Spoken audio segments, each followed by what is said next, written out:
Então, muito obrigada.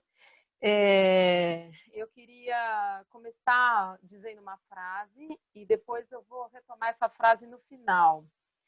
A frase é a seguinte: subsidiar os agrotóxicos é subsidiar o infanticídio. Eu quero começar assim. Por que eu quero começar assim? Porque quando a gente fala da criança, não tem discussão. Eu acho que é um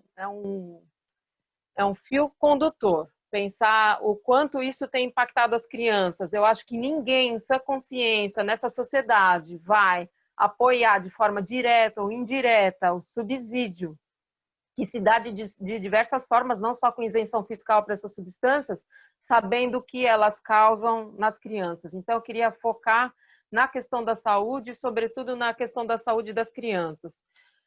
O Newton, quando estava me apresentando, falou do Atlas, né, dos dados que tem no Atlas que eu produzi, que foi resultado de um pós-doutorado que eu fiz na Escócia, se chama Geografia do Uso de Agrotóxicos no Brasil e Conexões com a União Europeia.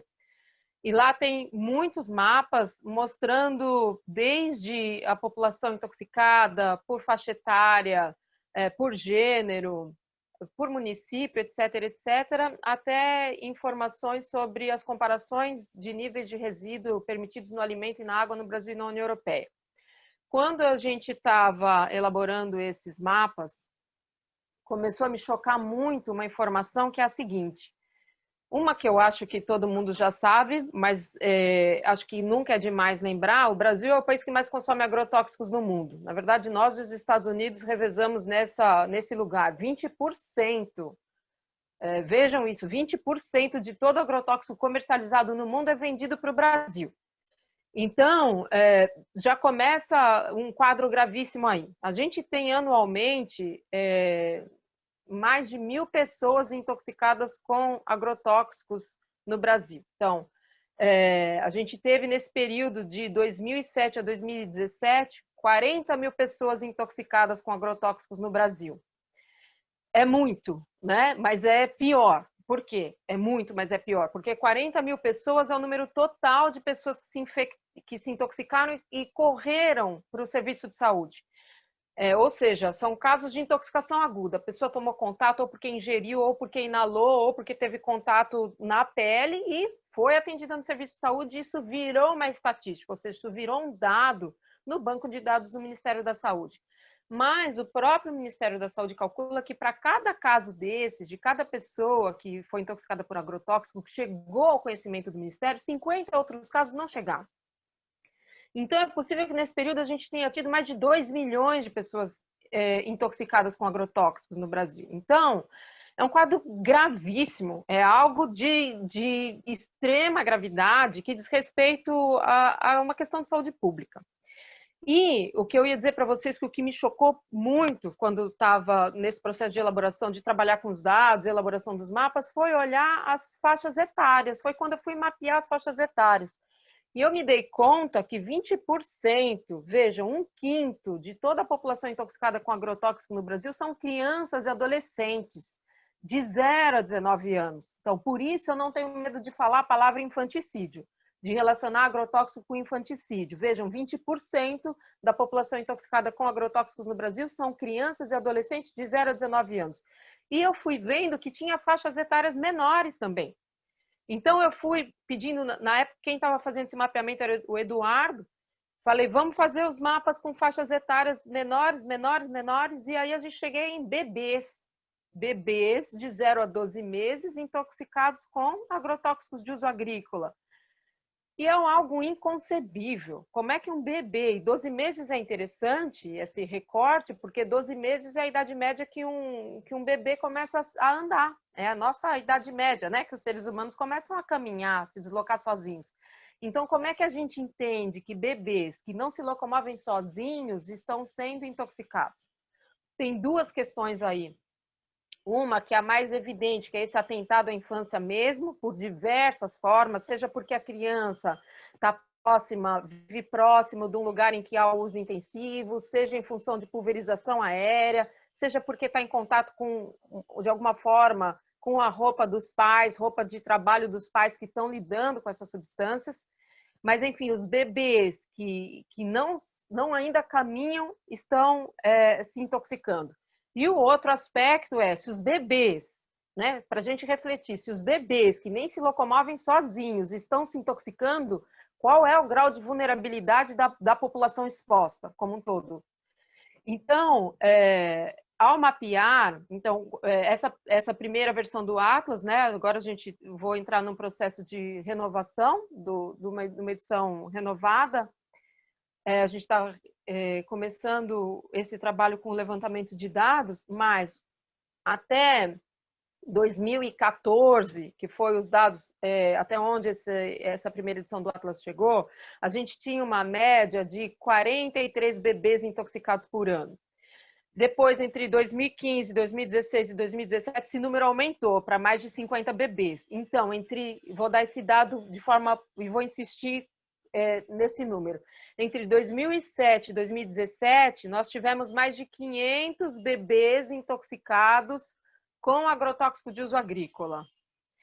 Números oficiais. Se a gente for considerar que a gente tem para cada caso de bebê intoxicado, possivelmente 50 outros casos que não foram notificados, é possível que nós tenhamos tido nesse período mais de 25 mil bebês com menos de 1 ano intoxicados com agrotóxico de uso agrícola.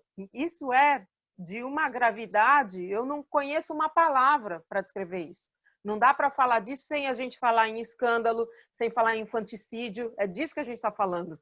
Então, essa discussão, obrigada novamente, Nilton, por me chamar, eu vou continuar, mas enfim, queria agradecer de novo, porque é a discussão da maior importância. Falar em reforma tributária é falar na vida.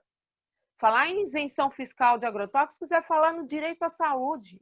O Brasil é o país, né, que tem, eu diria, a honra de ter gestado e aprovado o Estatuto da Criança e do Adolescente, e um país que está ameaçando a criança muitas vezes antes do nascimento. E é aí que eu queria chegar. Então, esse panorama que eu estou dando para vocês, o número de crianças intoxicadas, são casos agudos, mas há inúmeras outras formas de ataques à infância que acontecem. Então, quando a Bela fala dos casos de doenças crônicas não transmissíveis, como o caso, por exemplo, do câncer, é o caso do câncer, ou outras formas de desregulação endócrina, muitas dessas anomalias, elas estão relacionadas com os agrotóxicos. Eu já vou dizer quais. Então, vejam, uma questão é essa, do ataque direto, que é esse número enorme de crianças intoxicadas com agrotóxicos de uso agrícola. A outra coisa que eu diria que esses números de intoxicados é a ponta do iceberg. O que está por trás? Quer dizer, quais são os outros casos que não estão aparentes? Vejam, quando a Juliana foi expondo a questão dos novos agrotóxicos aprovados e disse, olha, 1/3 não é permitido na União Europeia. A gente continua nessa toada, né? Eu vou dizer o seguinte, se a gente olhar para os 7 agrotóxicos mais vendidos no Brasil hoje, em termos de toneladas, 3 são proibidos na União Europeia, ou seja, praticamente metade dos agrotóxicos mais vendidos no Brasil são proibidos na União Europeia. Quais são eles? O acefato, a atrazina e o paraquat, que a Juliana conversou bastante com a gente sobre ele. O acefato é neurotóxico, ele está, inclusive, associado a casos de tentativa de suicídio em função de exposição frequente a essa substância. A atrazina, ela está relacionada a inúmeros tipos de câncer, diversos tipos de câncer. Eu me lembro de cabeça 2, câncer de ovário, câncer de bexiga. E o paraquat está relacionado a inúmeras doenças, desde vários tipos de câncer, passando pelo mal de Parkinson, como a Juliana mencionou, até alterações cromossômicas. Alterações cromossômicas são alterações genéticas, são alterações que podem provocar malformação fetal. É aí que eu queria chegar. Mapeando, por exemplo, o estado de São Paulo para casos de malformação fetal, é possível ver uma correlação espacial das áreas com maior uso de agrotóxico e maior taxa de casos de nascidos vivos com malformação fetal. Então, falar de agrotóxicos é falar do impacto que eles têm na nossa saúde. Então, não é possível que uma sociedade compactue com um subsídio para essas substâncias. Não é possível que, em sã consciência, a gente faça isso. Por isso que é muito importante esse debate, para que as pessoas possam estar esclarecidas sobre o que significam essas substâncias. Ainda, acho que um último exemplo que vale a pena falar na verdade, vou desdobrar dois, a respeito do impacto na saúde da criança. Há uma dissertação de mestrado feita na Universidade Federal do Ceará pela médica Ada Pontes, em que ela trabalhou com crianças com puberdade precoce. Toda vez que eu falo disso, eu me lembro que quando eu li o título, eu imaginei, devem ser meninas menstruando antes. Não era isso. Ela identificou crianças, meninas de 2 anos com mamas e pelos pubianos. 2 anos de idade. Então, puberdade precoce associada a agrotóxico, é disso que a gente está falando. Além disso, queria falar de um outro trabalho da professora Silvia Brandalize, da Unicamp, que é uma oncologista pediátrica. Ela mostra o quanto aumentou os casos de câncer entre crianças e adolescentes. As curvas são, eu não vou usar a palavra exponencial para não incorrer num possível erro estatístico, mas eu vou dizer, as curvas são muito ascendentes. E o que ela vai mostrar é o seguinte, que tem casos de crianças que tiveram, inclusive, o câncer identificado no ultrassom, na barriga da mãe. E que isso só é possível em função da exposição ambiental.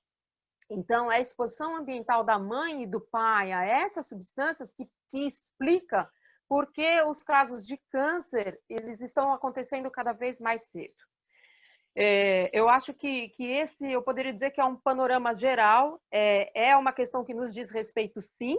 Quando a Juliana diz, olha, o programa de análise de resíduo de agrotóxico esse ano não vai acontecer, ela está dizendo o seguinte para a gente não sabe quanto de resíduo de agrotóxicos tem no nosso alimento ou não. Primeiro que a gente já não sabe mesmo, porque é um programa absolutamente ineficiente, ineficaz em termos de cobrir, digamos, toda a nossa alimentação. Se a gente compara o nosso programa de monitoramento com o da União Europeia, do Reino Unido, que eu conheço mais de perto, é de sentar e chorar.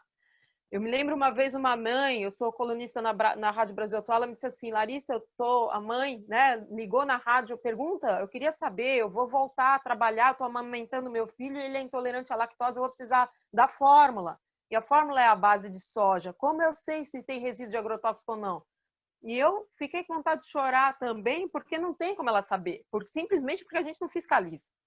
Então, eu diria que nós temos várias mães aqui, as mães defensoras da maternidade na sua forma ampla, enfim, o leite materno é o primeiro e mais importante alimento. A água é um alimento também, a água é um alimento central na nossa vida. E a gente permite limites de resíduos de agrotóxicos na água, que são muitas vezes centenas e outras vezes milhares de vezes superiores aos limites permitidos na União Europeia. Eu vou falar de um exemplo, vou falar de 2 exemplos, um no alimento e outro na água, para vocês terem ideia de que isso impacta a infância também. No alimento, eu usaria o exemplo do feijão. A gente permite um resíduo de malationa no feijão no Brasil, 400 vezes superior ao limite de malationa, que é um inseticida permitido na União Europeia. Isso significa que se uma criança, eu fiz as contas, num artigo que ainda não foi publicado, ainda está inédito, mas se uma criança de 10 quilos consumir 100 gramas de feijão num dia, dentro dos limites permitidos de resíduo de malationa, ela extrapolou o que o seu peso corporal poderia suportar dessa substância. Isso é um exemplo. O outro, se no Brasil a gente permite um resíduo de glifosato, que é um agrotóxico considerado pela Organização Mundial da Saúde desde 2015 como potencialmente cancerígeno para seres humanos, permitimos um resíduo dessa substância na água potável 5.000 vezes superior ao resíduo permitido na União Europeia. Se uma criança também, eu me lembro de ter feito as contas de uma criança de 10 quilos ingerir a quantidade esperada de água, que se espera que ela ingira de água num dia, com limites dentro daquilo que a gente permite no Brasil, extrapola aquilo que o seu peso corporal poderia suportar dessa substância. Então, com isso eu fecho, deixaria um caminho aberto para dizer, olha, tem impactos ambientais severos também. Eu diria que a área em que mais se expandiu o uso de agrotóxicos hoje no Brasil é a da Amazônia. A Bela falou aqui com muita propriedade sobre a questão do desmatamento, eu vou insistir. A gente tem no chamado Arco de Desmatamento da Amazônia, claramente, os municípios em que mais aumentou o desmatamento são também aqueles em que mais aumentou o uso de agrotóxicos. Então, a gente tem um atentado ao meio ambiente e um atentado à infância indiscutível. Então, com isso, eu fecho agradecendo e dizendo de novo que subsidiar agrotóxicos é subsidiar um infanticídio. Obrigada, Nilton. Obrigada, Rodrigo, Agostinho, pelo convite e honra de estar com esse grupo fazendo esse debate tão importante.